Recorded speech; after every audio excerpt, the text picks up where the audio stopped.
lòng ngoài dây ta nên đông nát chẳng lệ nhìn cùng nông xí cầu hoài rất tâm lai cháy tin năng lô bao răng nhân lô mong lâu đông đâm đâu bằng gì sáng in lung phong băng đi lên con lệ có là chân đang xin tu lên thế anh lại cha sân tim sông nhà nuôi lúc này anh nhìn sông nhà nuôi nó qua lông ngoam lên một kề nó quay băng nhìn cá bên nuôi lòng nhà vòng nàng nếm dâu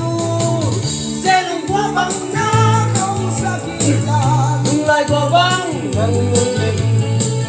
nắng qua luôn lại vương bay đi nhìn giấc ta lại bằng chân ngay